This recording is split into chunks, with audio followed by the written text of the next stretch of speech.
नमस्कार विद्यार्थी मित्रांनो, आपल्या YouTube चॅनलमध्ये तुमच्या सगळ्यांचं हार्दिक स्वागत आहे। आपण मागच्या व्हिडिओमध्ये जानेवारी 2024 चे करंट अफेअर्स आपण कव्हर केलेले होते आणि आज आपण फेब्रुवारी 2024 चे जे करंट अफेअर्स आहेत तर हे आपण आपल्या या आजच्या व्हिडिओमध्ये कव्हर करणार आहोत। जास्तीत जास्त कंटेंट आणि कमीत कमी वेळ हाच एक याच्या मागचा उद्देश आहे की तुमची कमीत कमी वेळामध्ये जास्तीत जास्त रिव्हिजन व्हावी, जास्तीत जास्त डेटा तुम्हाला कळावा, हा याच्या मागचा उद्देश आहे। स्टार्ट करूया आपण। नालसा जे आहे आपली, तर त्या नालसाच्या अध्यक्षपदी, ज्याला आपण नालसा म्हणजे काय आहे, भारतीय राष्ट्रीय विधी सेवा प्राधिकरण, जे की नालसा आहे, तर त्याच्या अध्यक्षपदी न्यायमूर्ती संजीव खन्ना आहेत, तर यांची नियुक्ती झालेली आहे। आपल्या भारताचे जे सरन्यायाधीश असतात हे सरन्यायाधीश या नालसाचे पेट्रॉन इन चीफ असतात आणि जे द्वितीय वरिष्ठ न्यायाधीश आहेत तर ते ह्याचे कार्यकारी अध्यक्ष असतात, चेअरमॅन असतात नालसाचे। तर एवढं लक्षात ठेवायचं, न्यायमूर्ती संजीव खन्ना यांची नालसाचे अध्यक्ष म्हणून नियुक्ती झालेली आहे। आता या नालसाची आपण स्थापना कधी केली तर 1995 मध्ये विधी सेवा प्राधिकरण कायदा आहे 1987 चा, तर त्या 87 च्या कायद्यानुसार 1995 मध्ये या नालसाची स्थापना झालेली आहे। इतकंच लक्षात ठेवायचं आहे। आता दुसरा आहे लोक अदालत। तर हे जे लोक अदालत असतं या लोक अदालतचा निर्णय जो असतो हा निर्णय दोन्ही पक्षकारांवरती बंधनकारक असतो, त्याच्यावर त्यांना अपील करता येत नाही। आणि या लोक अदालतमध्ये कोणते खटले घेतले जातात तर ज्याच्यामध्ये काहीतरी तडजोड करता येत असेल असेच खटले या लोक अदालतमध्ये येत असतात, हे एक लक्षात ठेवायचं। पुढचं आहे सर्वोच्च न्यायालयाचं जे विधी सेवा समिती आहे, या विधी सेवा समितीच्या अध्यक्षपदी BR गवई जे आहेत, ह्या BR गवई यांची नियुक्ती करण्यात आलेली आहे। आता हे काय करतं विधी सेवा समिती, तर जे काही दुर्बल घटक आहेत या दुर्बल घटकांना सक्षम आणि मोफत कायदेशीर सहाय्य देण्यासाठी सर्वोच्च न्यायालयाच्या अधिकार क्षेत्रामध्ये येणारी ही जी प्रकरणं आहेत या प्रकरणांमध्ये जेवढे काही दुर्बल घटक आहेत यांना मोफत कायदेशीर सहाय्य देण्याचा प्रयत्न विधी सेवा समितीच्या मार्फत केला जात असतो। त्याचे अध्यक्ष आहेत BR गवई। पुढचं आहे पुढे बिहार आहे, आपण हे एक बघूया की 26 जानेवारी 2024 आपल्या सगळ्यांचा पाठ आहे। इमॅन्युअल मॅक्रॉन आहेत जे की आपल्या 26 जानेवारीच्या कार्यक्रमाचे पाहुणे राहिलेले होते आणि ते कोण आहेत तर ते फ्रान्सचे राष्ट्राध्यक्ष आहेत, हे आपल्या सगळ्यांचं पाठ आहे। फ्रान्सचे राष्ट्राध्यक्ष इमॅन्युअल मॅक्रॉन।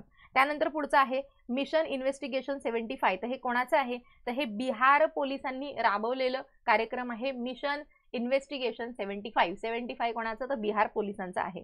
त्यानंतर देशभरामधले जेवढे काही राज्य लोकसेवा आयोग आहेत तर त्यांची प्रयागराज मध्ये त्यांची परिषद जी आहे त्यांची परिषद प्रयागराज या ठिकाणी आयोजित करण्यात आलेली होती। त्यानंतर एक आहे जेवढे काही मुख्य सचिव आहेत या सगळ्या मुख्य सचिवांची परिषद जी आहे तर या मुख्य सचिवांची सर्व मुख्य सचिवांची परिषद नवी दिल्ली या ठिकाणी आयोजित करण्यात आलेली होती।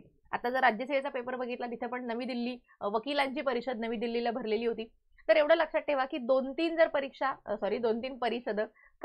सतत आपल्या डोक्यात आहेत, जर 2-3 परिषदा सोडल्या, मुंबईत झालेल्या, अहमदाबादला काही, गुवाहाटी अशा भागात जर झालेल्या परिषदा सोडल्या तर या वर्षीच्या बहुतांशी परिषदा सगळ्या नवी दिल्लीला झालेल्या आहेत, ते एक लक्षात ठेवायचं। पुढचं आहे शीलवर्धन सिंग यांची UPSCच्या सदस्यपदी त्यांची नियुक्ती झालेली आहे। UPSCचे अध्यक्ष तुम्हाला सगळ्यांना माहिती आहेत, मनोज सोनी आहेत जे UPSCचे अध्यक्ष आहेत। पुढचं आहे इंटर ऑपरेबल फौजदारी न्याय प्रणालीच्या अंमलबजावणीमध्ये UP जो आहे हा UP सलग 3 वर्ष अव्वल ठरलेला आहे। काय आहे हे तर inter operable criminal justice system report आहे, तर त्या अहवालानुसार सलग फौजदारी न्याय प्रणालीमध्ये UP अव्वल राहिलेला आहे। पुढचा आहे के स्मार्ट ॲप। हा के स्मार्ट ॲप कोणाचा आहे तर के स्मार्ट ॲप आहे केरळचा आणि कशासाठीचा आहे तर जेवढ्या काही सर्व सरकारी सेवा आहेत त्या सर्व सरकारी सेवा एकाच प्लॅटफॉर्म खाली त्यांचा ॲक्सेस मिळावा सर्व नागरिकांना, यासाठीचं के स्मार्ट ॲप आहे केरळचं। Kerala solution for managing administrative reformation and transformation असं त्याचा फुल फॉर्म आहे आणि ते कोणाचं आहे केरळचं आहे। पुढचं आहे प्रभा अत्रे यांचं निधन झालेलं आहे। किराणा घराण्याच्या गायिका होत्या त्या। त्यानंतर त्यांना मिळालेले पुरस्कार पद्मश्री 1990 ला त्यांना मिळालेला आहे, पद्मभूषण मिळालेला आहे 2002 ला, पद्मविभूषण मिळालेला आहे 2022 ला। म्हणजे जेवढे काही पद्म पुरस्कार आहेत ते सगळे पद्म पुरस्कार यांना मिळालेले आहेत। त्यामुळे अतिशय महत्त्वाचं हे काय बनतं, व्यक्तिमत्व बनतं निधन वार्तांमध्ये किंवा व्यक्तिविशेषामध्ये। 1990, 2002 आणि 2022। त्यानंतर संगीत नाटक अकादमी पुरस्कार 1991 मध्ये तो सुद्धा त्यांना मिळालेला आहे। प्रभा अत्रे यांचं निधन 91व्या वर्षी त्यांचं आता निधन झालेलं आहे आणि अतिशय महत्त्वाच्या त्या आहेत। ऑल इंडिया रेडिओ आहे, या ऑल इंडिया रेडिओ मध्ये सुद्धा त्यांनी काम केलेलं आहे. त्यांनी कायद्याची पदवी घेतलेली होती आणि त्यांनी ऑल इंडिया रेडिओमध्ये सुद्धा काम केलेलं आहे आणि गायनाच्या क्षेत्रामध्ये त्यांचं सर्वोत्कृष्ट काम त्यांनी केलेलं आहे. पुढचं बाकी हे मधलं काही महत्त्वाचं नाही. पुढचं आहे गेलेफो स्मार्ट सिटी प्रकल्प. कुठल्या देशाचा आहे? एवढंच. कोणाचा आहे? भूटानचा आहे. कोणाचा आहे? भूटानचा आहे की त्यांना एक आंतरराष्ट्रीय दर्जाचं शहर बनवायचं आहे. 1000 किलोमीटर स्क्वेअरचं असं त्यांना काय बनवायचं आहे? ते चौरस किलोमीटरचं त्यांना आंतरराष्ट्रीय शहर त्यांना करायचं आहे. 1000 चौरस किलोमीटर आहे. तर मला हे थोडंसं किलोमीटर एक डाऊटफुल वाटतंय, तर तेवढं एक फक्त चेक करून घ्या किलोमीटर आहे काय आहे ते. ठीक आहे. सो ते भूटानचं स्मार्ट सिटी प्रकल्प आहे. पुढचा आहे ओपेक. तर ओपेक काय आहे?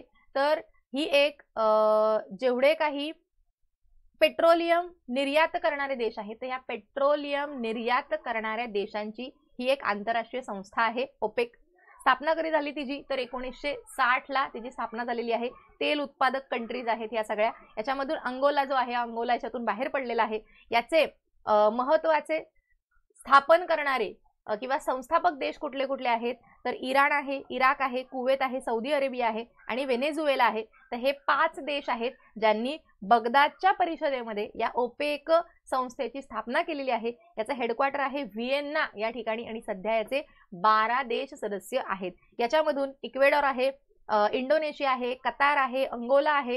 हे 4 देश इक्वेडॉर, इंडोनेशिया, कतार आणि अंगोला हे सगळं आणि सौदी अरेबिया सुद्धा आहे. तर हे देश जे आहेत हे देश या ओपेक संस्थेमधून बाहेर पडलेले आहेत. 1960 ची संस्था आहे. व्हिएन्नाला मुख्यालय आहे आणि तेल उत्पादक देश हे सगळे आहेत.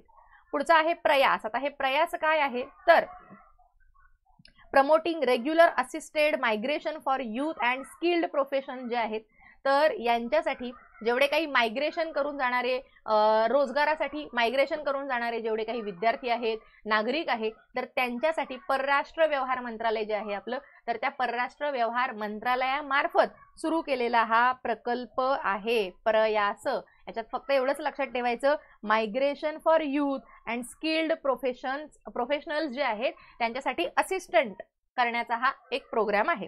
कोणाचा आहे? तर आपलं जे परराष्ट्र व्यवहार मंत्रालय आहे त्यांचा हा प्रकल्प आहे. पुढचा आहे नादिया कॅल्विनो. या युरोपियन इन्व्हेस्टमेंट बँक आहे तर याच्या पहिल्या महिला आणि पहिल्या स्पॅनिश व्यक्ती ठरलेल्या आहेत. या कुठल्या देशाच्या नागरिक आहेत मला सांगा बरं. मला सांगायचं आहे की या कुठल्या देशाच्या नागरिक आहेत. ठीक आहे. पुढचं आता ही जी युरोपियन इन्व्हेस्टमेंट बँक आहे हिची स्थापना कधी झाली? तर 1958 ला हिची स्थापना झालेली आहे आणि लक्झेमबर्ग या ठिकाणी याचं मुख्यालय आहे. आणि या युरोपियन इन्व्हेस्टमेंट बँकेच्या या पहिल्या महिला अध्यक्ष आहेत. या कुठल्या देशाच्या नागरिक आहेत हे मला कमेंट बॉक्समध्ये तुम्ही सांगणार आहात.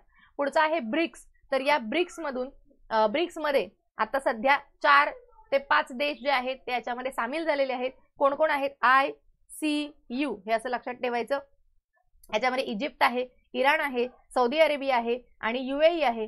हे देश जे आहेत या देशांनी याच्यामध्ये जे आहेत आपल्या ब्रिक्स कंट्रीजमध्ये हे ब्रिक्स कंट्रीजमध्ये सहभागी झालेले देश आहेत. ठीक आहे. एवढं झालं. त्यानंतर 2010 ला ब्रिक्सची स्थापना जी आहे या ब्रिक्सची स्थापना झालेली आहे. एकच मिनिट.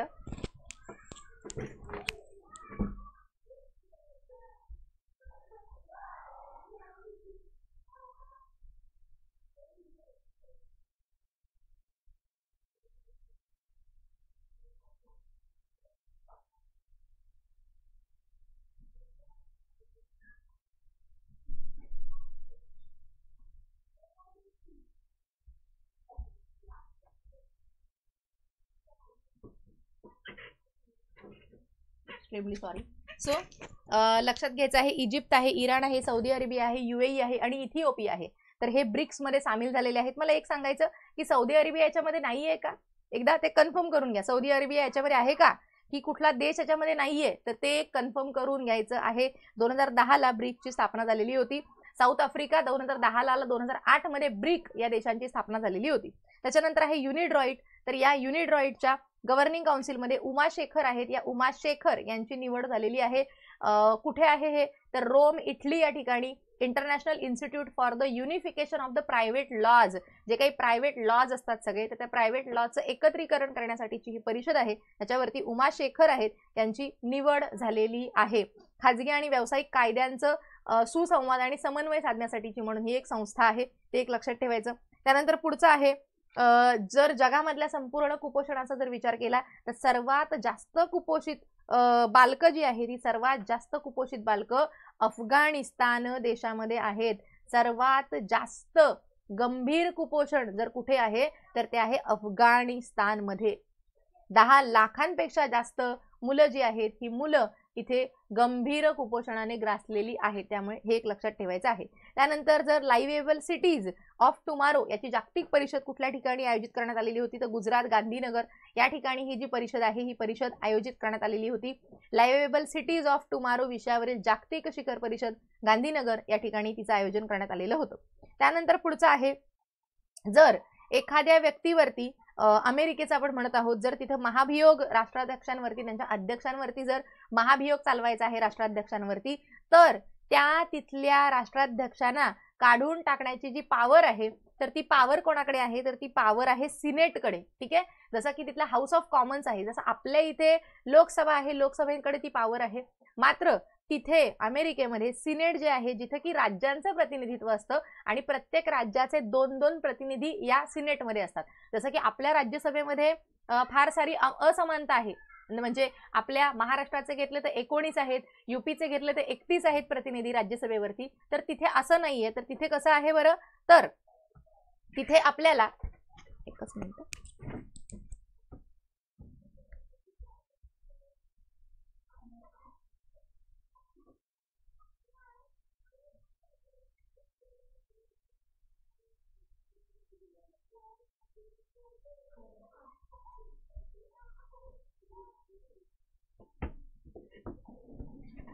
तर तिथे आपल्याला जे सिनेटमध्ये जे राज्यांचं प्रतिनिधित्व आहे तर ते प्रत्येक राज्याचे 2 प्रतिनिधी 50 राज्य आहेत 50चे 2 म्हणजे 100 प्रतिनिधी त्यांच्या सिनेटमध्ये असतात आणि हा अधिकार सिनेटला दिलेला आहे.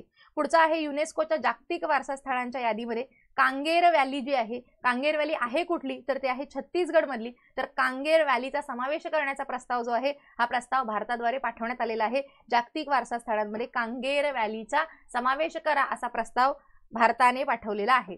पुढचं जसं की आपण 2023 हे आंतरराष्ट्रीय भरड धान्याचं वर्ष म्हणत होतो त्या पद्धतीने 2024 हे आंतरराष्ट्रीय वर्ष कोणाला समर्पित केलेलं आहे किंवा काय आहे याचं तर कॅमलिड्सचं आंतरराष्ट्रीय वर्ष म्हणून 2024 हे घोषित करण्यात आलेलं आहे. संयुक्त राष्ट्र महासभा जी आहे या संयुक्त राष्ट्र महासभेमार्फत 2024 हे कॅमलिड्सचे आंतरराष्ट्रीय वर्ष जाहीर करण्यात आलेलं आहे. पुढचं आहे बिहारमध्ये इंटरनॅशनल युनियन फॉरमचं आयोजन जे आहे तर ते कुठे केलं गेलेलं होतं तर बिहारमध्ये इंटरनॅशनल युनियन फोरमचं पहिली बौद्ध विद्वान जे आहेत तर त्या 33 देशांमधले बौद्ध विद्वानांची ही परिषद आहे जिचं आयोजन बिहार या ठिकाणी करण्यात आलेलं होतं. पुढचा आहे 2027 पासून ब्रिटन हा जो देश आहे हा ब्रिटन हा देश कार्बन बॉर्डर ऍडजस्टमेंट मेकॅनिझम योजना सुरू करणारा पहिला देश आहे. 2027 पासून ब्रिटन काय करणार आहे तर कार्बन ऍडजस्टमेंट प्रोग्राम जो आहे हा सुरू करणार आहे. म्हणजे काय करणार आहे तर या योजनेअंतर्गत लोह असेल पोलाद असेल ॲल्युमिनियम आहे खतं आहेत सिमेंट आहेत की ज्यांच्यामधून कार्बनचं उत्सर्जन जास्त होतं तर या पदार्थांवरती जास्त कर आकारले जाणार आहेत. सो असा पद्धतीचं कार्बन बॉर्डर ऍडजस्टमेंट मेकॅनिझम योजना कोण सुरू करणार आहे तर ब्रिटन ही योजना सुरू करणार आहे. पुढचा आहे कोलंबो सिक्युरिटी कॉन्क्लेव्ह जी आहे तर ती कोलंबो सिक्युरिटी कॉन्क्लेव्ह याचं आयोजन मॉरिशस या ठिकाणी करण्यात आलेलं होतं. कशा संदर्भातली ही परिषद आहे तर सागरी सुरक्षा गटाची ही परिषद आहे. जेवढे काही समुद्राची जी बॉर्डर शेअर करतात देश तर त्यांची ही परिषद आहे. तिचं आयोजन मॉरिशस या ठिकाणी करण्यात आलेलं होतं. कोण कोण आहे त्याच्यामध्ये भारत आहे श्रीलंका आहे मालदीव आहे मॉरिशस आहे आणि बांगलादेश आणि सेशल्स आहे. तर हे दोघं निरीक्षक देश याच्यामध्ये समाविष्ट आहेत.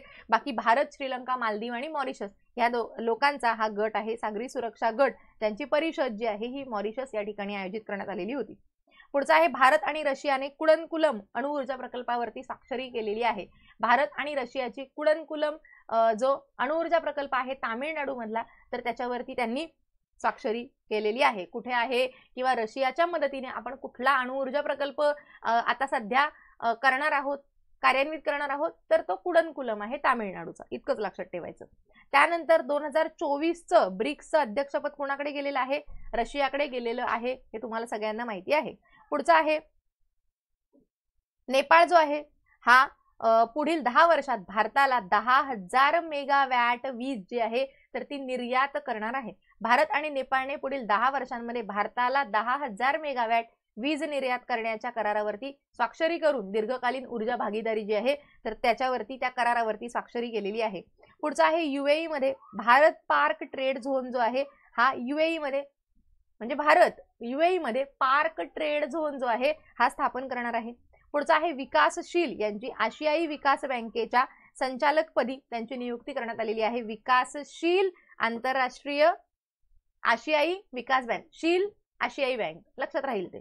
पुढचा आहे इंद्रमणी पांडे यांची बिमस्टेक जी संघटना आहे या बिमस्टेक संघटनेच्या महासचिवपदी कोणाची निवड झालेली आहे? इथे तुम्हाला दिसत नाहीये. इंद्रमणी पांडे कोण आहेत ते? इंद्रमणी पांडे यांची बिमस्टेक संघटनेच्या महासचिवपदी नियुक्ती झालेली आहे. पुढचा आहे 34 वर्षीय गॅब्रियल अट्टल हे सर्वात तरुण पंतप्रधान झालेले आहेत. फ्रान्सचे आहेत ते, मगाशी फ्रान्सचे राष्ट्राध्यक्ष होते ते इमॅन्युअल मॅक्रॉन. पुढचा आहे युनेस्कोची जागतिक वारसा समितीचे अध्यक्षपद 46वे सत्र जे आहे हे भारतामध्ये आयोजित करण्यात आलेलं होतं. भारताकडे युनेस्कोच्या जागतिक वारसा समितीचं अध्यक्षपद आणि 2024 मधल्या 46व्या सत्राचं यजमानपद भारताकडे आलेलं आहे. आणि कुठे हे सत्र आयोजित गेलेलं होतं तर 21 जुलै ते 31 जुलैमध्ये ही परिषद जी आहे ती पार पडली. कुठे? नवी दिल्ली या ठिकाणी ती परिषद पार पडलेली आहे. सो हे एक लक्षात ठेवायचं, हे 46वा आहे नंबर लक्षात ठेवायचा. पुढचा आहे दक्षिण कोरियामध्ये कुत्र्याच्या मांसावरती बंदी घालण्यात आलेली आहे. पुढचा आहे मॉरिशस आणि बांगलादेशचे शास्त्रज्ञ जे आहेत तर ते भारताच्या 43व्या अंटार्क्टिक मोहिमेमध्ये सामील झालेले आहेत, ते महत्त्वाचं नाही. पुढचा आहे सेंथियल पांडियनसी यांची भारताचे WTO राजदूत म्हणून यांची नियुक्ती करण्यात आलेली आहे. यूपीचे एक्साईज आयुक्त आहेत ते. आणि सेंथिल पांडियन सी यांची भारताचे WTO राजदूत म्हणून त्यांची नियुक्ती करण्यात आलेली आहे. पुढचा आहे अमेरिकेचा जो सॅल्टन समुद्र आहे या अमेरिकेच्या सॅल्टन समुद्रामध्ये लिथियमचा फार मोठा साठा जो आहे हा सापडलेला आहे. सध्या जगामध्ये लिथियमचा सर्वात मोठा साठा कुठे आहे तर तो आहे चिली या देशामध्ये.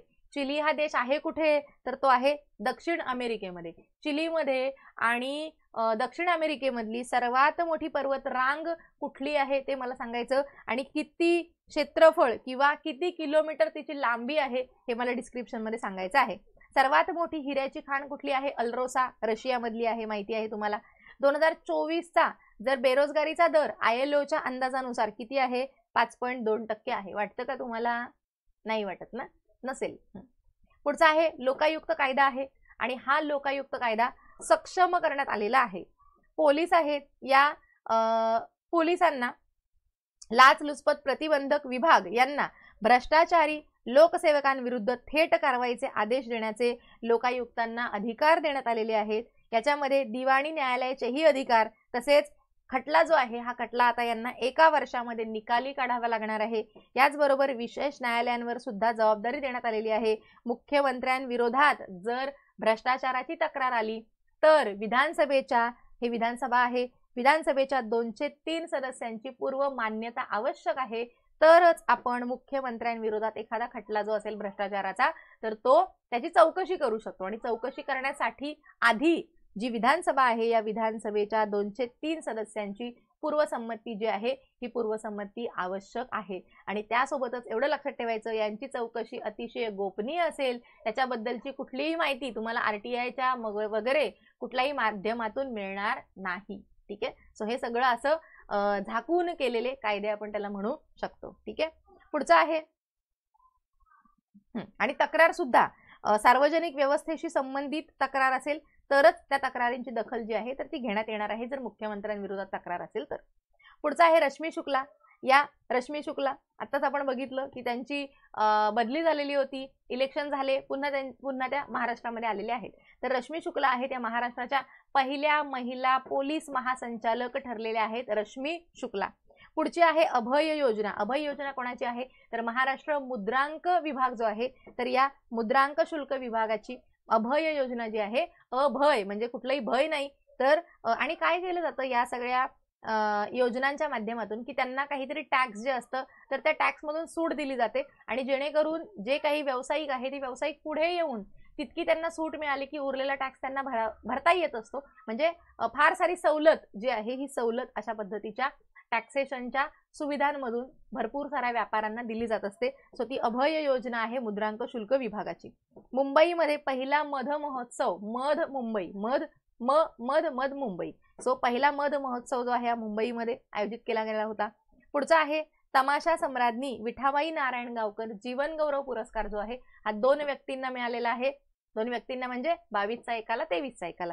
22चा कोणाला मिळालेला आहे तर अशोक पेटकर आहेत, यांना 2022चा विठाबाई नारायणगावकर जीवन गौरव पुरस्कार मिळालेला आहे. आणि 2021चा हिराबाई कांबळे आहेत, यांना हिराबाई कांबळे यांना 2021चा जीवन गौरव पुरस्कार मिळालेला आहे. विठाबाई नारायणगावकर जीवन गौरव पुरस्कार हे आहे. पुढचा आहे पर्यावरणीय शाश्वत परिषद जी आहे ही पर्यावरणीय शाश्वत परिषद 2024 हिचं आयोजन मुंबईमध्ये करण्यात आलेलं होतं. भरपूर सारे जे काही फाउंडेशन्स असतात या वेगवेगळ्या फाउंडेशनच्या माध्यमातून ही परिषद जी आहे तर ती मुंबईला आयोजित करण्यात आलेली होती. याच्यामध्ये बांबू लागवड आणि बांबू लागवडीमुळे पर्यावरणाचे जे काही आपल्याला रक्षण करता येणार आहे, जैव इंधनामध्ये बांबूचा पर्याय आपल्याला कसा करता येईल तर या सगळ्या गोष्टींवरची ही परिषद जी आहे हिचं आयोजन मुंबई या ठिकाणी करण्यात आलेलं होतं. पुढचा आहे दक्ष प्रकल्प, अतिशय महत्त्वाचा आहे, मला IMP वाटतो हा थोडा. जागतिक बँकेच्या सहकार्याने राज्यामधले जेवढे काही युवक आहेत त्या युवकांना कौशल्यांचं प्रशिक्षण देण्यासाठी म्हणून जागतिक बँकेच्या सहकार्याने हा आपण सुरू केलेला आहे, त्यामुळे ते महत्त्वाचं आहे. आणि हा दक्षचा फुल फॉर्म जो आहे हा दक्षचा फुल फॉर्म तुम्हाला माहिती असायला पाहिजे. Development of applied knowledge and skills for human development. Development of applied knowledge and skills for human development असा हा दक्ष प्लॅटफॉर्मचा काय आहे तर फुल फॉर्म आहे.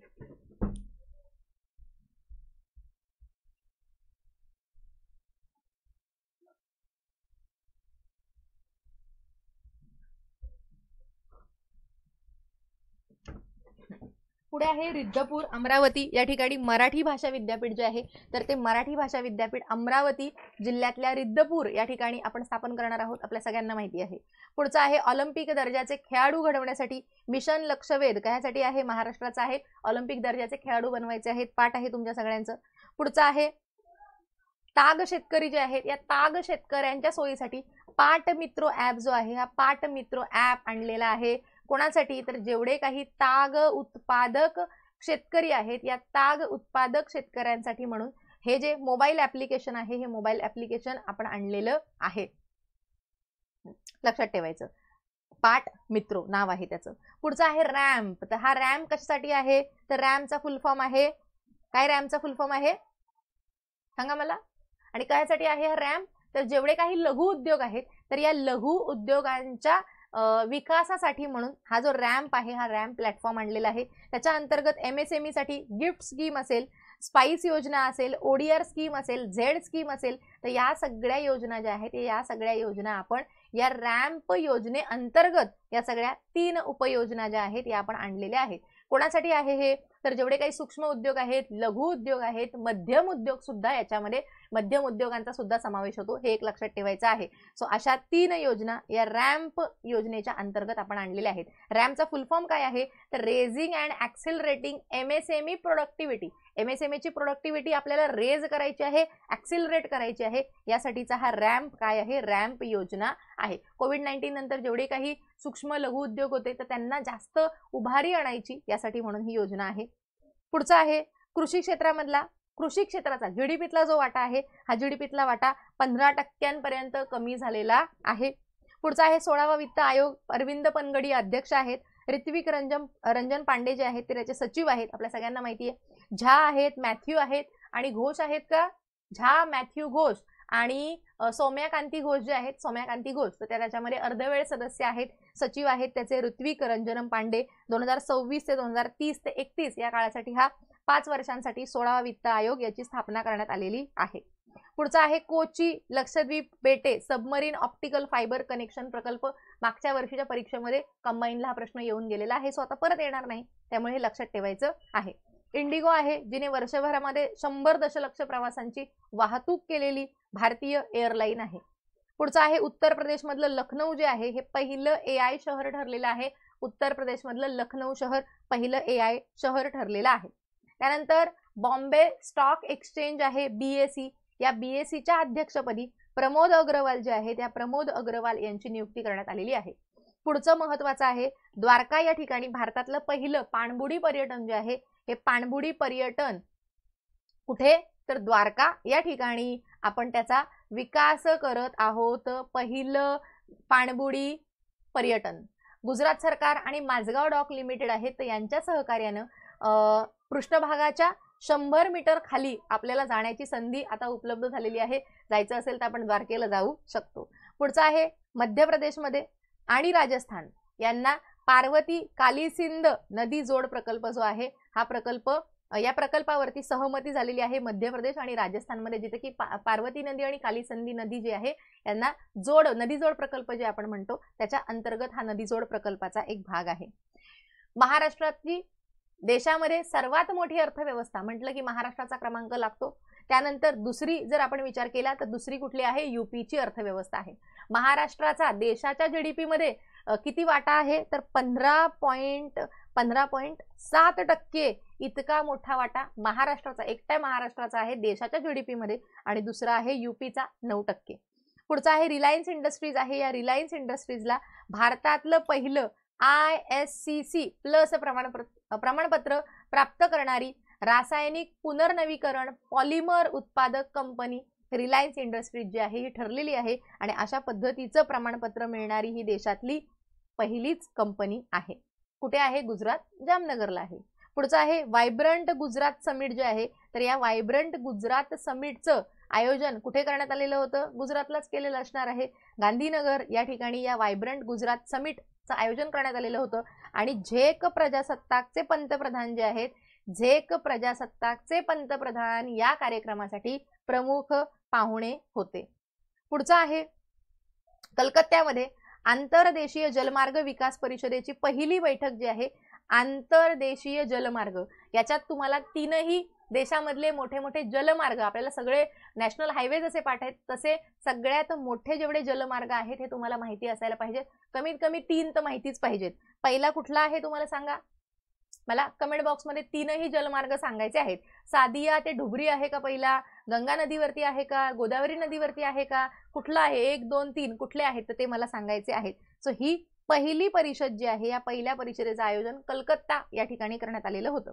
त्यानंतर ONGC जी आहे ही ONGC Krishna Godavari deep water block मध्ये पहिलं तेल उत्पादन जे आहे हे तेल उत्पादन यांनी सुरू केलेलं आहे. गोदावरी नदीच्या कृष्णा आणि गोदावरी नदीच्या खोऱ्यांमध्ये काकीनाडाचा जो किनारा आहे तर या काकीनाडाच्या किनाऱ्या बाजूला गोदावरी आणि कृष्णा नदीच्या खोऱ्यामध्ये ONGC जे आहे या ONGC ने डीप वॉटर ब्लॉकचं पहिलं तेल उत्पादन तिथं सुरू केलेलं आहे. तिथून ते तेल क्षेत्र जे आहे तर त्या तेल क्षेत्रामधून तेल काढत आहे. बस एवढंच. जसं की आपलं बॉम्बे हाय जसं आहे तसं ह्या पद्धतीने ते आहे. पुढचं आहे साणंद कंपनी आहे तर साणंद हे ठिकाण आहे त्या ठिकाणी आपण सेमीकंडक्टर उत्पादन प्रकल्प जो आहे तर तो आपण उभारणार आहोत. हा आहे कुठे? कुठे आहे मला सांगा? गुजरातलाच आहे का? गुजरातमध्येच आहे. गुजरातमध्ये लिहिलेलं आहे ते गुजरात मधल्या साणंद या ठिकाणी सेमीकंडक्टर उत्पादन प्रकल्प जो आहे सिमटेक कंपनीचा तर तो आपण सेमीकंडक्टर उत्पादन प्रकल्प गुजरात साणंद या ठिकाणी उभारत आहोत. पुढचा आहे Ravindra Kumar Tyagi power grid corporation of India PGCIL आहे तर त्याच्या प्रमुखपदी नवीन अध्यक्ष म्हणून रवींद्र कुमार त्यागी यांची नियुक्ती करण्यात आलेली आहे. पुढचा आहे ऑल इंडिया रबर कॉर्पोरेशन आहे असोसिएशन आहे. सो ऑल इंडिया रबर इंडस्ट्रीच्या असोसिएशनच्या नवीन अध्यक्ष म्हणून शशी सिंग यांची नियुक्ती करण्यात आलेली आहे. पुढचा आहे मिशन उत्कर्ष. तर हे जे मिशन उत्कर्ष आहे तर हे कशासाठी आहे बरं? मिशन उत्कर्ष व्हेरी IMP आहे. कशासाठी आहे मला सांगा बरं एकदा? ॲनिमियासाठी आहे का? ॲनिमियासाठी सांगायचं आहे मला. हे मिशन उत्कर्ष कशासाठी आहे हे सांगायचं आहे. तर पुढचे कार्यक्रम आहेत मिशन शक्ती अंतर्गत संबल आणि सामर्थ्य. तर हे महिला सक्षमीकरणाचे कार्यक्रम आहेत, बाकी काही नाही. पुढचा आहे बहुआयामी दारिद्र्य निर्देशांक ज्याला आपण MPI असं म्हणतो. तर यानुसार खूप सारी लोकसंख्या, म्हणजे या अहवालानुसार आपण असं म्हणत आहोत की उत्तर प्रदेशमधून जवळजवळ 6 कोटी, जवळजवळ 6 कोटी म्हणजे 5.94 कोटी इतकी लोकसंख्या युपी मधून दारिद्र्याच्या बाहेर आलेली आहे, दारिद्र्य रेषेच्या बाहेर आलेली आहे. आणि जवळजवळ 4.5 कोटी 3.77 कोटी इतकी दारिद्र्यामधली लोकसंख्या बिहारमधून म्हणजे दारिद्र्यातून बाहेर आलेली आहे, बिहारची लोकसंख्या. सो आपल्यासाठी चांगली गोष्ट आहे ती. ठीक आहे. सो एमपीआयचे जेवढे काही निर्देशांक आहेत, एमपीआयचे सगळे निर्देशांक, त्याचे सगळे आयाम तुमचे पाठांतर असले पाहिजेत. 3 आयाम असतात आणि 12 निर्देशांक त्याच्यामध्ये असतात.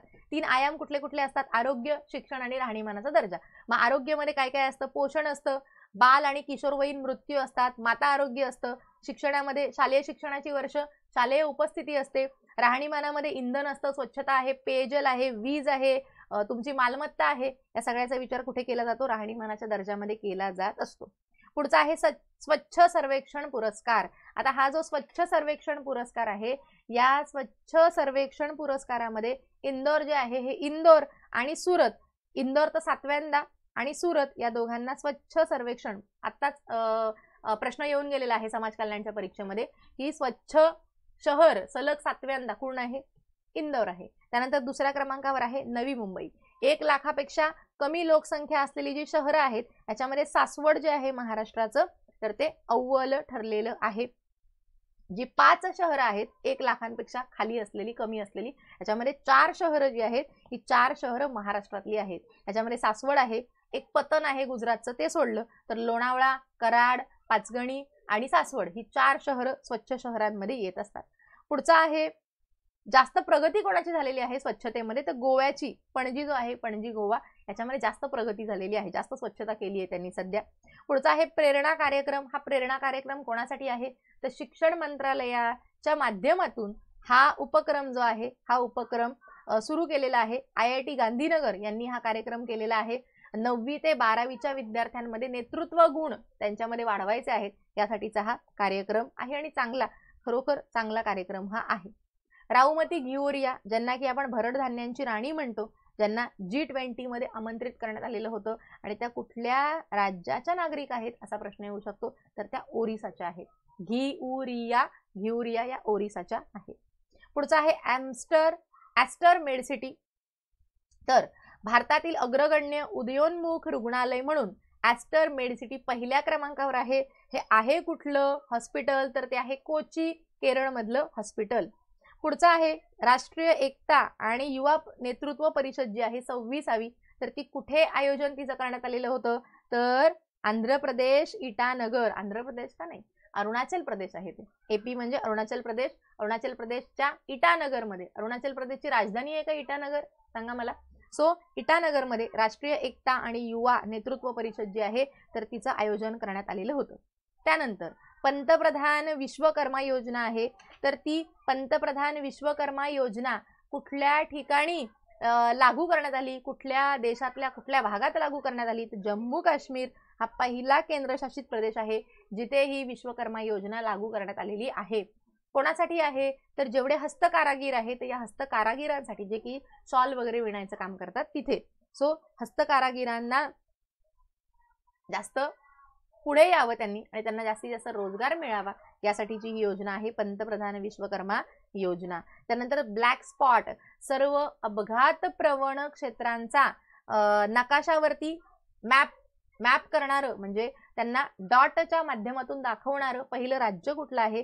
तर ते आहे पंजाब. ठीक आहे. सर्व अपघात प्रवण स्थळांचा नकाशा तयार करणारं पंजाब हे पहिलं राज्य ठरलेलं आहे. त्यानंतर सांस मोहीम कशाची आहे रे? तर निमोनिया हा जो आजार आहे लहान मुलांना होणारा, त्यांच्यासाठीची मोहीम आहे सांस ही मोहीम. त्यानंतर गोव्यामध्ये सापडला कन्नड आणि संस्कृतमध्ये लिहिलेला 10व्या शतकातील कदंब शिलालेख, नाही महत्वाचं.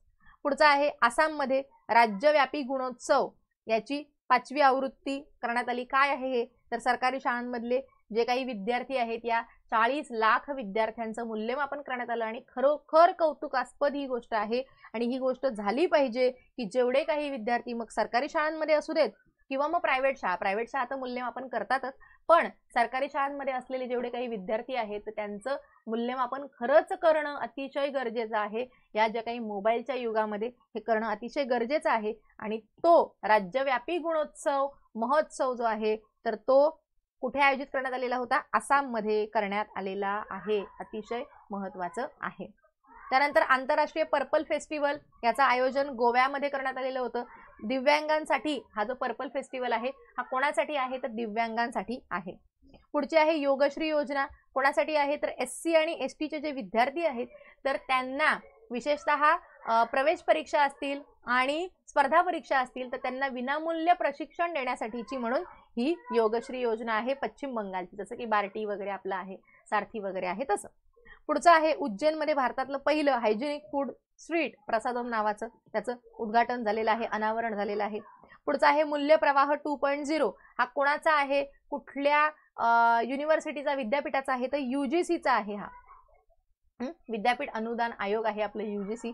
या UGCने उच्च शिक्षणासाठी मूल्यप्रवाह 2.0 ही त्यांची मार्गदर्शक तत्व आहेत ती UGCने जाहीर केलेली आहेत.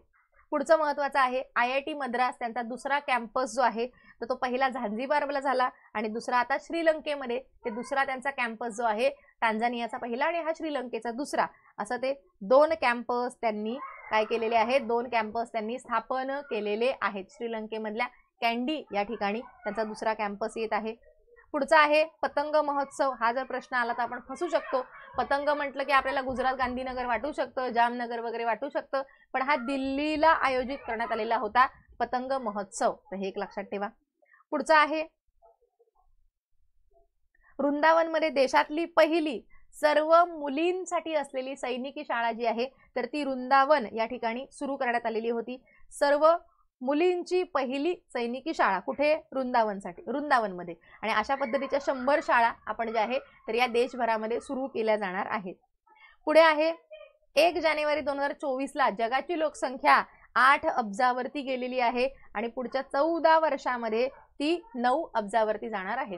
आयोगाने आपली 1987ला 11 जुलै 1987ला आपली लोकसंख्या 5 अब्जावर गेलेली होती. तर तो नंबर आणि ती तारीख आयोगाने विचारलेली आहे, त्यामुळे हे लक्षात ठेवा. 1 जानेवारी 2024ला जगाची लोकसंख्या 8 अब्जावरती गेलेली आहे. पुढचा आहे ई समृद्धी पोर्टल व्हेरी IMP. हा जो ई समृद्धी पोर्टल आहे तो कशासाठी आहे? तर डाळींच्या क्षेत्रामध्ये भारताला स्वावलंबी बनवण्यासाठी म्हणून तुरडाळ उत्पादक क्षेत्रामध्ये नोंदणी, खरेदी आणि पेमेंटसाठीचं असलेलं व्यासपीठ आहे हे ई समृद्धी पोर्टल. कोणासाठी आहे? तर डाळींच्या क्षेत्रामध्ये भारताला स्वावलंबी बनवायचं आहे त्यासाठी ते आहे. आसाममध्ये चादुंबी उत्सव नाही महत्वाचं. पुढचा आहे क्लायमेट चेंज परफॉर्मन्स इंडेक्स आहे CCPI. त्याच्यामध्ये कुठलाही देश अव्वल ठरलेला नाही. डेन्मार्क आहे त्याच्यामध्ये अव्वल म्हणजे सर्वात वरती आहे. भारत याच्यामध्ये 7व्या क्रमांकावर आहे. आता हा जो क्लायमेट चेंज परफॉर्मन्स इंडेक्स जो मोजला गेला याच्यामध्ये कशाच्या आधारावर तो मोजला गेला? तर तुमच्या हरितगृह वायूंचं उत्सर्जन किती आहे तुमच्या देशामध्ये, अक्षय ऊर्जेचा वापर तुम्ही किती करत आहात, म्हणजे आपल्या सौर ऊर्जेसारख्या ऊर्जेचा वापर तुम्ही किती करत आहात, आणि हवामानाचं धोरण आहे का तुमच्या देशामध्ये आणि ते किती लागू आहे आणि किती परिणामकारक आहे, या सगळ्या गोष्टींवरती हा जो CCPI इंडेक्स आहे हा CCPI इंडेक्स काढण्यात आलेला होता. त्याच्यामध्ये कुठलाही देश अव्वल नाही आहे. पुढचा आहे नामदफा मध्ये उडणारी खार जी आहे तर त्या उडणाऱ्या खारीने काय म्हणूया आपण दर्शन दिलेलं आहे. दुर्मिळ अशी निशाचर आहे उडणारी खार प्रजाती नामदफामध्ये. बऱ्याच वर्षांनी 42 वर्षानंतर बेपत्ता झालेली ही खार जी आहे तर ती अरुणाचल प्रदेशमध्ये दिसलेली पुन्हा आहे नामदफा अभयारण्यामध्ये. त्यानंतर IMD आहे. IMD म्हणजे काय? तर इंडिया मेटेरिओलॉजिकल डिपार्टमेंट आहे आपलं IMD. 1875ला त्याची स्थापना झालेली आहे. स्थापना वर्ष लक्षात ठेवा 15 जानेवारी 1875ला त्याची स्थापना झालेली आहे. त्यांनी नवीन लोगो त्यांचा आणलेला आहे आणि या लोगोमध्ये केशरी आणि हिरवा रंग आणि मान्सून वारे जो विषुववृत्त ओलांडून जसे भारतामध्ये येतात नैऋत्य बाजूने, तर ते चित्र जे आहे तो नवीन लोगो या IMDने स्वीकारलेला आहे. जर आपण सौर पार्क योजनांचा विचार केला तर या सोलार पार्क योजनांच्या आघाडीमध्ये कुठले राज्य आहे तर राजस्थान आणि आंध्र प्रदेश जो आहे तर हे सौर किंवा सोलार पार्क योजनेच्या कामगिरीमध्ये हे आघाडीवरती आहेत राजस्थान आणि आंध्र प्रदेश. पुढचा आहे पॉन्ग डॅम वन्यजीव अभयारण्य आहे. तर या पॉन्ग डॅम वन्यजीव अभयारण्यामध्ये हिमाचल प्रदेशमध्ये आहे हे, आणि याचा 1 किलोमीटरचा परिसर जो आहे तर तो इको सेन्सिटिव्ह झोन म्हणून घोषित करण्यात आलेला आहे. तर आपल्याला फक्त एवढंच लक्षात ठेवायचंय की हे अभयारण्य आहे कुठे, तर हे अभयारण्य आहे हिमाचल प्रदेशमध्ये. इतकंच लक्षात ठेवायचं. पॉन्ग डॅम वन्यजीव अभयारण्य हिमाचल प्रदेश. पुढचं आहे जॅस्पर चक्रीवादळ. कुठे आलेलं होतं? ऑस्ट्रेलियाला आलेलं होतं जॅस्पर चक्रीवादळ. त्यानंतर पुढचं आहे केरळच्या सुचेता सतीश आहेत, 16 वर्षाच्या आहेत त्या, आणि त्यांनी COP28 मध्ये जवळजवळ 100 पेक्षा जास्त भाषांमध्ये गाणी गायलेली आहेत. COP28 मध्ये सहभागी झालेल्या होत्या त्या आहेत कुठल्या, तर त्या केरळच्या आहेत. 100 पेक्षा जास्त भाषांमधली गाणी त्यांनी गायलेली आहेत. अल्वारो चक्रीवादळ कुठे आलेलं होतं? मादागास्करला आलेलं होतं. पुढचं अतिशय महत्वाचं आहे पेंच व्याघ्र प्रकल्प जो आहे, हा पेंच व्याघ्र प्रकल्प भारतातला पहिला डार्क स्काय पार्क ठरलेला आहे. पार्क, हे लडाख नाही, पार्क आहे आणि रिझर्व आहे. एक पार्क आहे आणि डार्क स्काय रिझर्व आहे, अशा दोन गोष्टी आहेत. तर रिझर्व कुठला आहे, तर ते आहे लडाख. आणि जर पार्क आलं तर पार्क आहे पार्क पेंच, जे की महाराष्ट्रात, आणि हे भारतातलं पहिलं डार्क स्काय पार्क ठरलेलं आहे. पुढचं आहे किर्गिस्तान आहे. या किर्गिस्तानने हिमबिबट्या जो आहे आपला स्नो लिपर्ड जो आहे, या स्नो लिपर्डला त्यांनी राष्ट्रीय प्राणी म्हणून घोषित केलेला आहे. त्याच पद्धतीने तो हिमाचल प्रदेश आणि लडाखचा सुद्धा राज्य प्राणी आहे. कुठला, तर आपला स्नो लिओपर्ड. स्नो लिओपर्ड. त्यानंतर 109वी इंडियन सायन्स काँग्रेस जी आहे तिचं की पंजाबमध्ये आयोजन करण्यात आलेलं होतं. पंजाबमध्ये आयोजन करण्यात आलेलं होतं का? कुठलं, तर लवली प्रोफेशनल युनिव्हर्सिटी आहे. इथं 109वी इंडियन सायन्स काँग्रेस जी आहे तर तिचं आयोजन करण्यात येणार होतं, मात्र ही परिषद झालेली तेव्हा नाही. त्यामुळे हे एवढं लक्षात ठेवू नका. पुढचं बघा 108वी नागपूरला झालेली, माहिती आहे तुम्हाला. हा R21 मॅट्रिक्स 1 ही ऑक्सफर्ड इन्स्टिट्यूट आणि सिरम इन्स्टिट्यूट यांनी बनवलेली मलेरियावरची पहिली लस आहे, तर ते एक लक्षात ठेवू शकता तुम्ही. पुढचं हायड्रोपोनिक्स तुम्हाला माहिती आहे, मातीविना झाडं जी आपण उगवतो त्याच्यामध्ये पाण्यामध्ये जी पोषक द्रव्य आहे ती टाकली जातात आणि त्या झाडांवरती ती स्प्रे तो मारला जातो आणि ती झाडं वाढतात. सो तशा पद्धतीने हायड्रोपोनिक्स आहे हायड्रोपोनिक्स.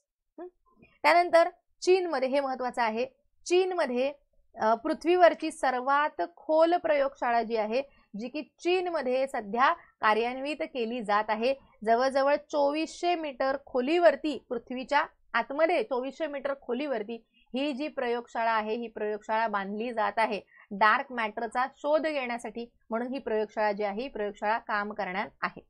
पुढचा आहे भाषिणी AI ॲप. तर हा जो भाषिणी AI ॲप आहे तर तो पंतप्रधान मोदी आहेत, या पंतप्रधान मोदींच्या भाषणांचं भाषांतर करणारा ॲप आहे भाषिणी AI ॲप.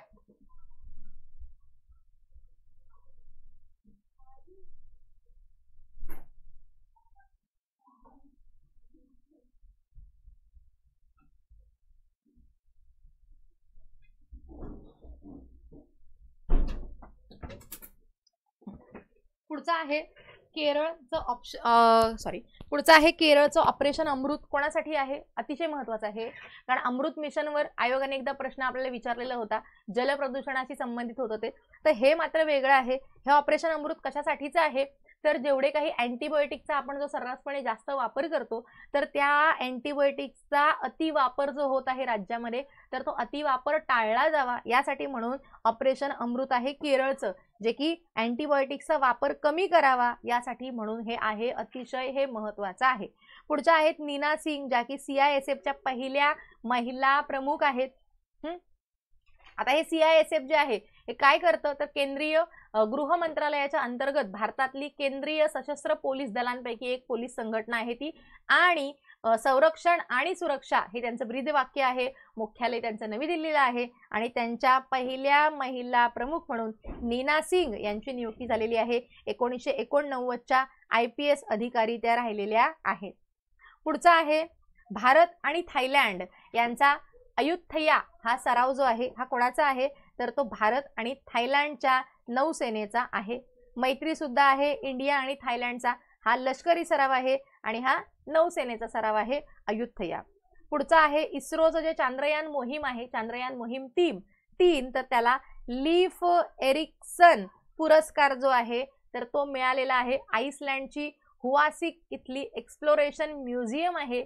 या आईसलँडच्या एका म्युझियम मार्फत आपली भारताची चांद्रयान 3 मोहीम जी आहे, या चांद्रयान 3 मोहिमेला लीफ एरिक्सन पुरस्कार मिळालेला आहे. लीफ एरिक्सन पुरस्कार. पुढचा आहे ITBP. या काय आहे ITBP? इंडो तिबेटियन जे आपली बॉर्डर फोर्स आहे, पोलीस बॉर्डर पोलीस, तर त्यांच्या अध्यक्षपदी राहुल रसगोत्रा आहेत, यांची महासंचालक म्हणून नियुक्ती झालेली आहे. पुढचं महत्त्वाचं आहे CRPFचे अध्यक्ष म्हणजे महासंचालक म्हणून अनिश दयाल सिंग जे आहेत, या अनिश दयाल सिंग यांची CRPFचे महासंचालक म्हणून त्यांची नियुक्ती करण्यात आलेली आहे.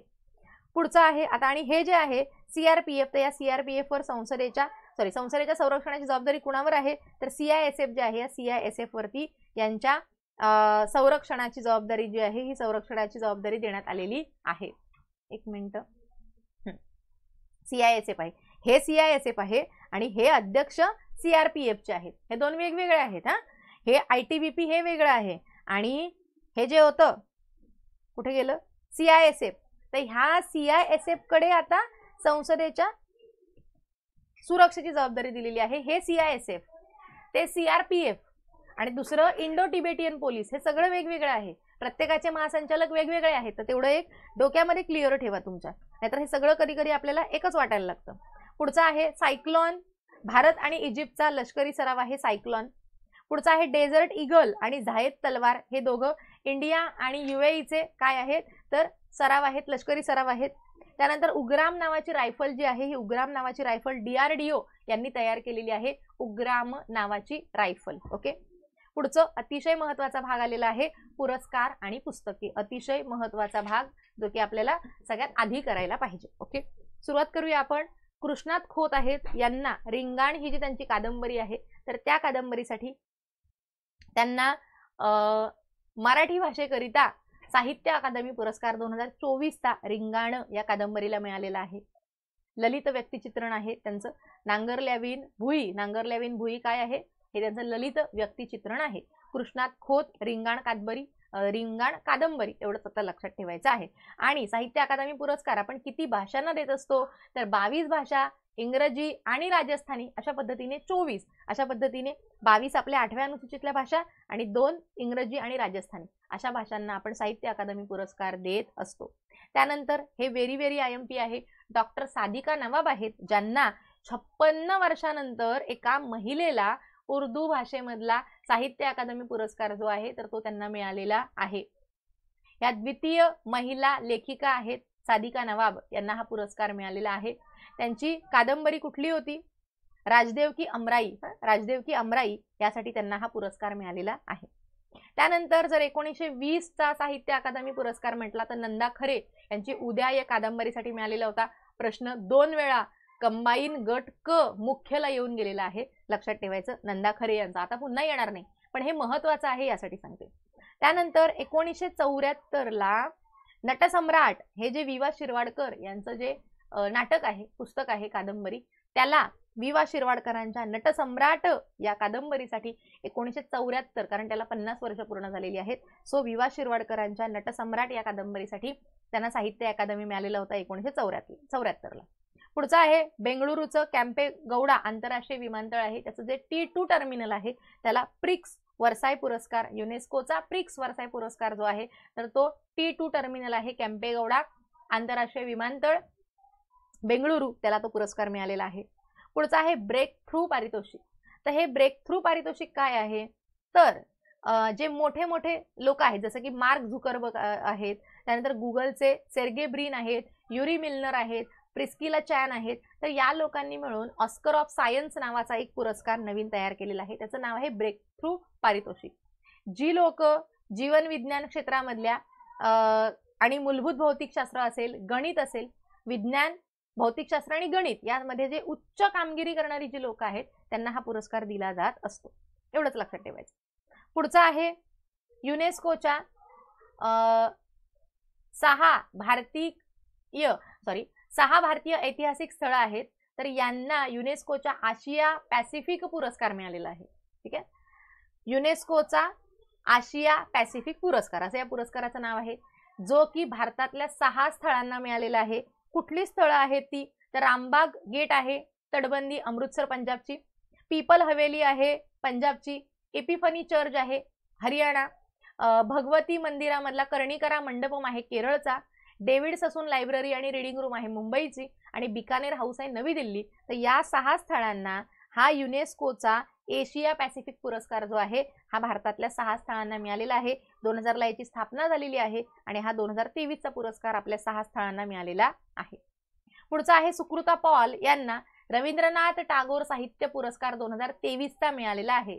सॉल्ट पेपर सिलेक्टेड पोएम्स हा त्यांचा काव्यसंग्रह आहे, सॉल्ट पेपर सिलेक्टेड पोएम्स. तर या काव्यसंग्रहासाठी सुकृता पॉल यांना हा पुरस्कार मिळालेला आहे.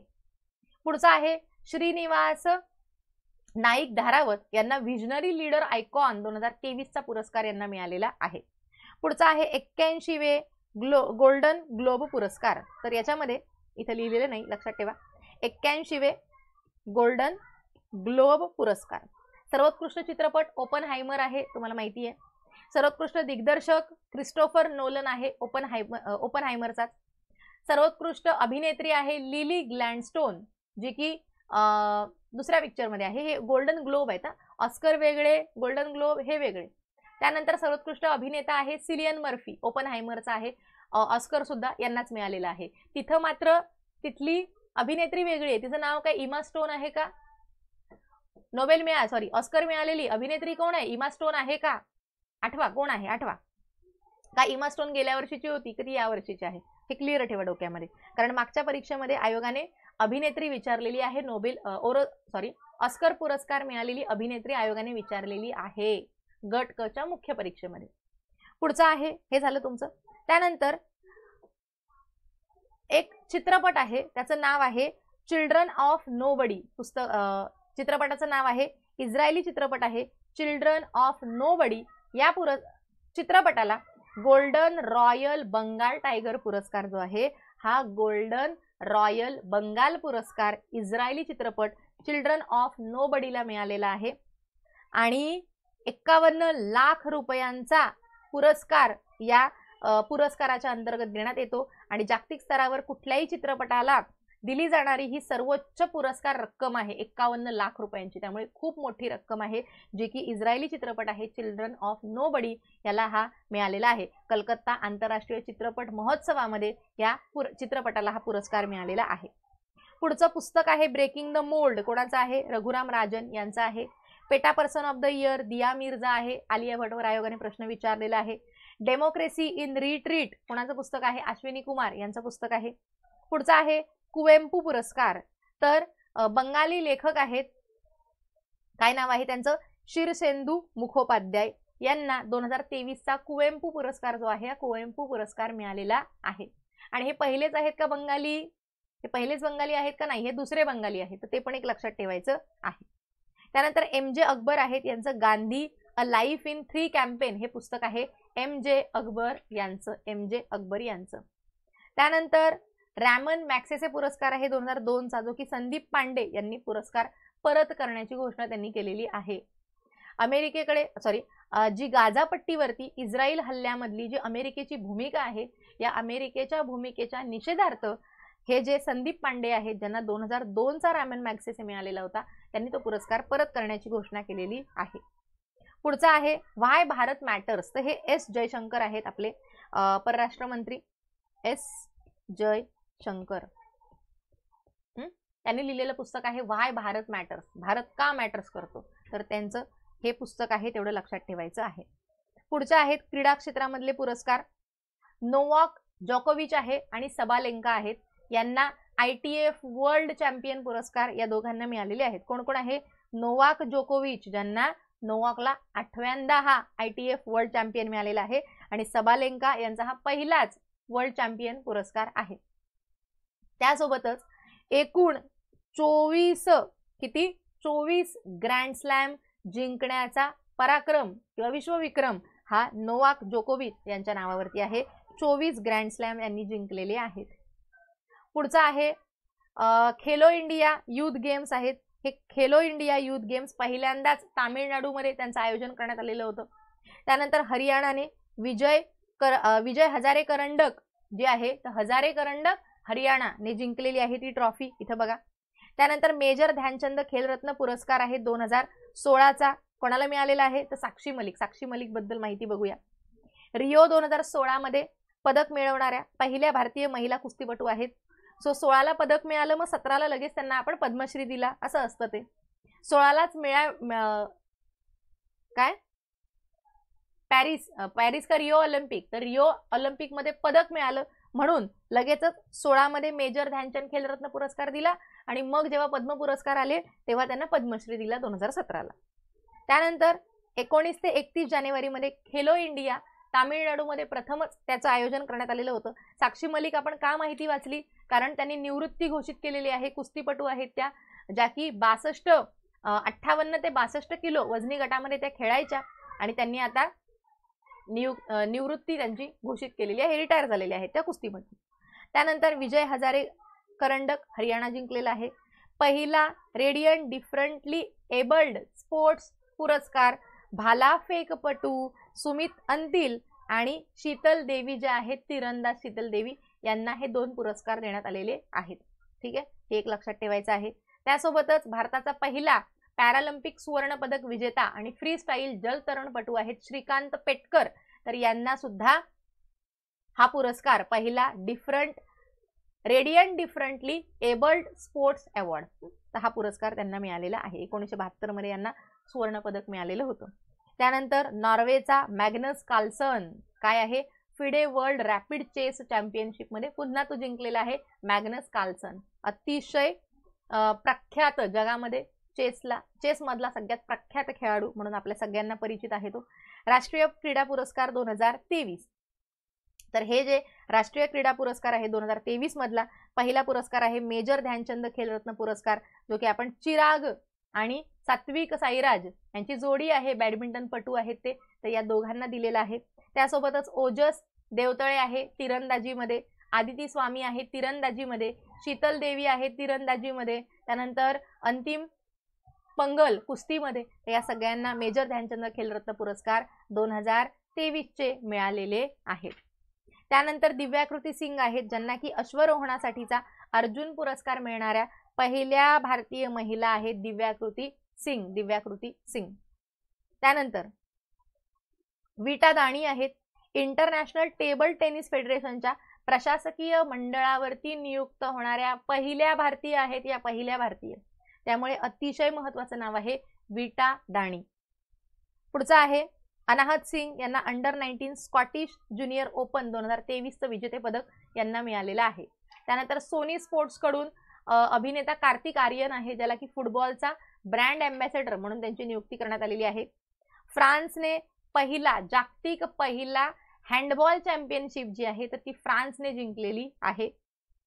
त्यानंतर रोहित शर्मा T20 मध्ये 150 सामने खेळणारा पहिला पुरुष खेळाडू ठरलेला आहे.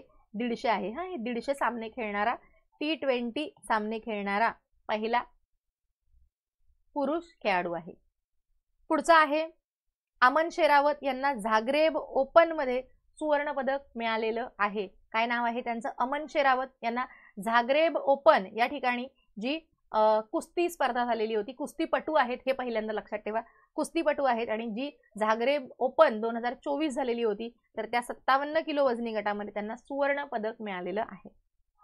पुढचा आहे रघुराम अय्यर, यांना भारतीय ऑलिम्पिक संघटनेच्या CEO पदी रघुराम अय्यर यांची नियुक्ती करण्यात आलेली आहे. पुढचा आहे मेरी इर्प्स, यांना BBC sports personality of the year, ज्या की फुटबॉलच्या गोलकीपर आहेत, फुटबॉल स्पोर्ट्स मधल्या आहेत. मेरी इर्प्स या कुठल्या खेळाशी निगडीत आहेत असा प्रश्न येऊ शकतो, तर मेरी इर्प्स या फुटबॉल या खेळाशी निगडीत आहेत आणि त्यांना BBC sports personality of the year 2023 पुरस्कार मिळालेला आहे. इंग्लंडच्या आहेत त्या, ते पण लक्षात ठेवायचं आहे. फुटबॉलमधले आहेत, गोलकीपर आहेत, हे सगळं लक्षात ठेवायचं आहे. त्यानंतर फ्रान्स जागतिक महिला पहिली हँडबॉल चॅम्पियनशिप म्हणजे पहिला वर्ल्ड कप म्हणा हँडबॉलचा, तर तो फ्रान्स जिंकलेला आहे. सो अशा पद्धतीने आपण जेवढे फेब्रुवारीचे महत्त्वाचे जेवढे करंट अफेअर्स आहेत हे सगळे महत्त्वाचे करंट अफेअर्स आपण या व्हिडिओमध्ये कव्हर केलेले आहेत. थोडा मध्ये जो काही तुम्हाला डिस्टर्ब झाला असेल त्यासाठी एक्स्ट्रीमली सॉरी. थांबूया आपण इथे.